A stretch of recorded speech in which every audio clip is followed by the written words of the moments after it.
Hello everybody, it's me, Steve, aka Batchild of DualScreens.com, and it is that time. Everybody's getting them, and you've probably seen people unbox them about 1,000,000 times, but I just got mine, and I'm really excited. So, we have it. It's here. This right here, which is all blurry right now, because it doesn't think I'm a person.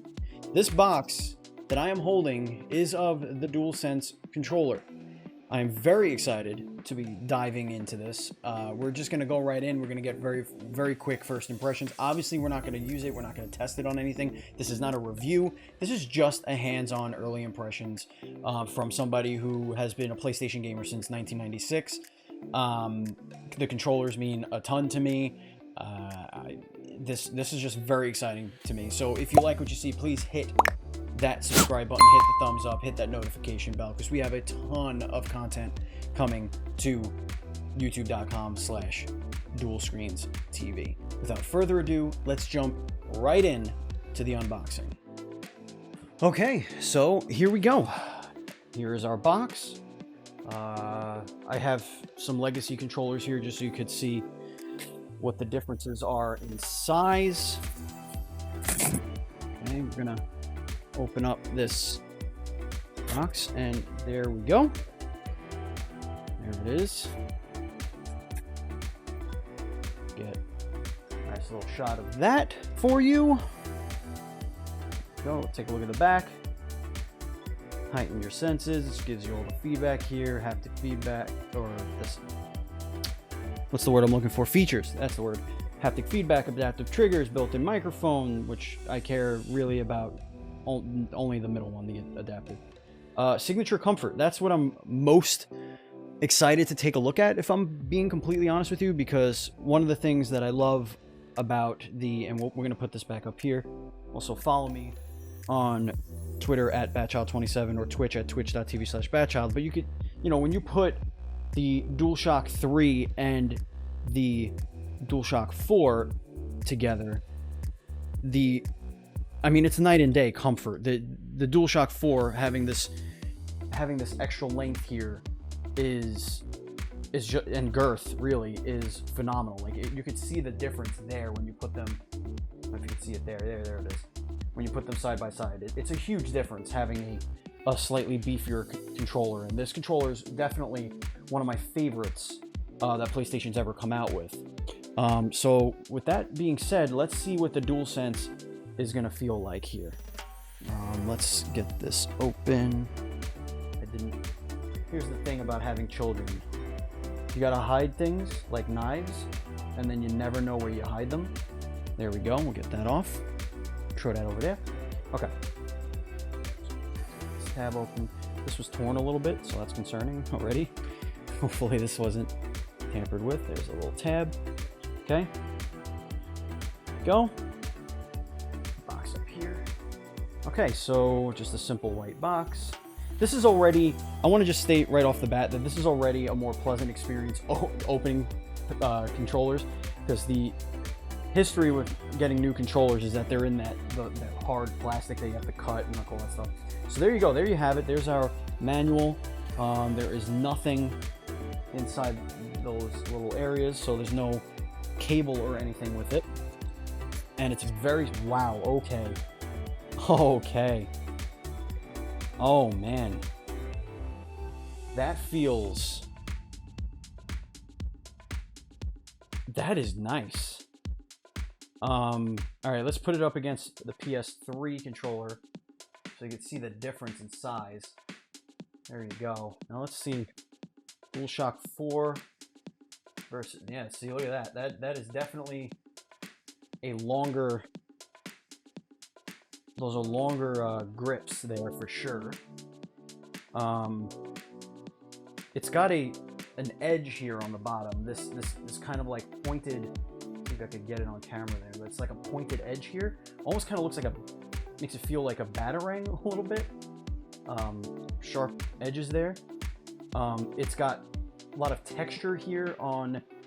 So this part of the shell here. Excuse me. I'm sorry, guys. I'm like off to the side, so it's hard for me to get it exactly on camera, but this part here is smooth and this part here is textured, And when you look really closely, yeah, I think those are like little PlayStation symbols that are all in there.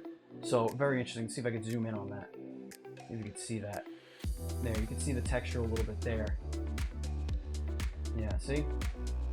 Which is pretty cool. It makes it feel almost like a little bit of, not sandpaper, but it's got a nice grip to it. I feel like sweat will be caught nicely in there. Triggers are pretty much the same as the DualShock 4 as far as like weight. There maybe admittedly my DualShock 4, that's my main DualShock 4, so it's going to be a little looser on the triggers. Bumpers feel nice and clicky, much more clicky than your standard DualShocks, I would say. D-pad is what you come to expect. It is pretty much exactly what you would expect from a D-pad, a PlayStation D-pad at this point. The buttons feel good too. Like I've heard some complaints that the buttons don't feel as satisfying. They're certainly quieter. That could change over time. That feels really nice. And the way my fingers kind of go around the back as well, they fit really nicely around this ledge, this flatter part of the back. Kind of just, if you can see my fingers, they kind of just hook right in there, which feels really nice. The sticks feel really nice too. They feel closer together. Let's see if that's right. No, the spacing is pretty much exactly the same. It felt a little closer together, but maybe that's just because yeah, see, it's about the same width too. So yeah, I don't know. Maybe it's just an optical illusion because of the black and the white, and maybe, you know, something like that. But I mean, this feels beautiful. USB-C on the top, touchpad, which is much better. It feels much more futuristic than the other one. The other one felt like a solar panel. Looks like we got our headphone jack on the bottom. I'm gonna put that down real quick. Just this aside. The other thing I wanted to do is put it up against this one here, the Switch Pro controller. Now the hands, the grips, actually, they feel a lot more closer to the Switch Pro controller. How your fingers kind of just hook in there it's flatter on the inside. I would call it a little bit more closer to a Switch Pro controller. It is bigger than the Switch Pro controller as far as the grips length is concerned. And a lot of people, what they like about the Switch Pro controller is the offset thumbsticks. I'm so used to the sticks being like this that honestly, when I first pick up one of these, it's a little difficult for me to get used to it. But after about 20 minutes, it's fine and I get used to it. But yeah, this controller is pretty awesome. I am so excited to see what happens next gen, to see what other peripherals and other types of controllers. I've heard that this plate is easily removed. I'm not going to kind of mess around with that now, but I've heard that you could kind of just get in here and pry this plate off. And yeah, see, it already was coming up, which would be good for cleaning and obviously for customized faceplates. So that'd be cool if I could get a nice red one to match my other red controllers. But there you have it. There they go. There's your generations, your DualShock 3, 4, and your DualSense controller. There you go. That's it. Keep it here for more content for PlayStation 5, for Xbox Series X and S. We're going to be super busy with next-gen coverage, so keep it tuned here to youtube.com/DualScreensTV. Give us a subscribe, thumbs up, that whole 9 yards. Check out our podcasts, the Dual Screens podcast and Dual Screens Gamecast. Also check out Casting Call, which is one of our YouTube shows on this very same channel. Thank you so much for watching. I hope this excites you as much as it excites me. Next gen is now, and this is incredible, and I cannot wait. Again, it's the DualSense controller, PS5, right around the corner. Take care, and as always, please be excellent to each other.